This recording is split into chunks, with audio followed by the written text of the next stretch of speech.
अभी आप सुन रहे हैं सिंगर राकेश रंगीला को।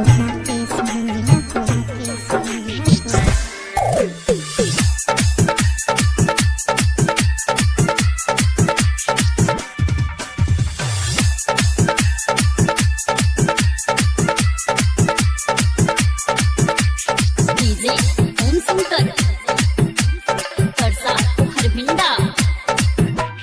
गोरे गोरे गाल छौ तोहर कोन क्रीम लगाबै छी। गोरे गोरे गाल छौ तोहर कोन क्रीम लगाबै छी। देखे में खास लागै छी, छौरी झकास लागै छी। देखे में सुपर लागै छी, बड़ा झकास लागै छी।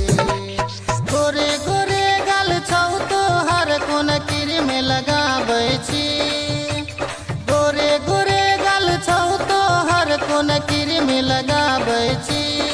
देखे में खास लागै छी, छौरी झकास लागै छी। देखे में सुपर लागै छी, बड़ा झकास लागै छी।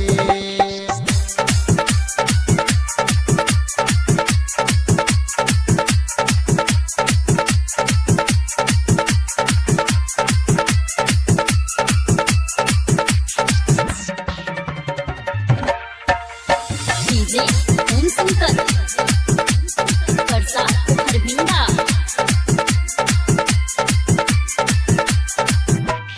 घर से निकलै छी छौरी तू, सीना से ओढ़नी हटाई के। बीच बाजार में मार कर लही, छौरी कनकी मार के। घर से निकलै छी छौरी तू, सीना से ओढ़नी हटाई के। बीच बाजार में मार कर लही, छौरी कनकी मार के।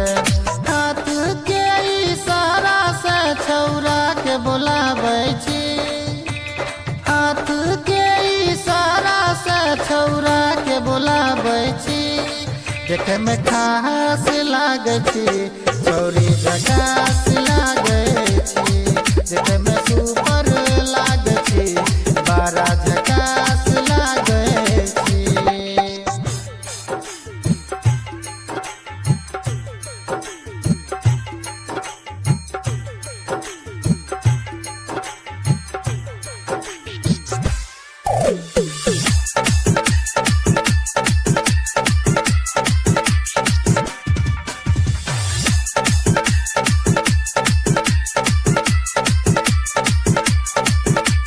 डीजे ओम शंकर परसा हरभिंडा।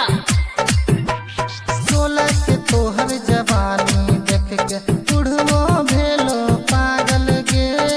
Half pant half T shirt में करबाबै छी बवाल गे। सोलह के तोहर जवानी देख के बुढ़वो भेलो पागल गे। Half pant half T shirt में करबाबै छी बवाल गे। कोट लाल लगैने छही गुलाबी जैसन गे।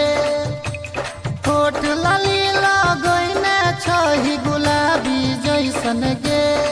देखे में खास लागै छी, छौरी झकास लागै छी।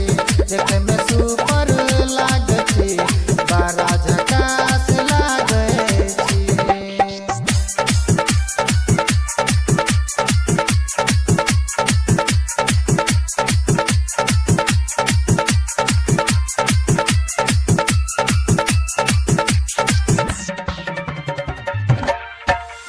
डीजे ओम शंकर परसा हरभिंडा।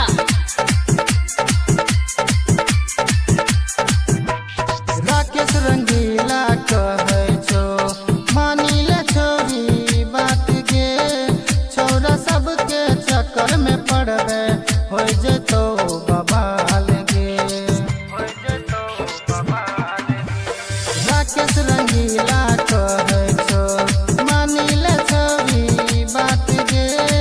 छौरा सबके चक्कर में पड़बे, हो जेतो बवाल गे।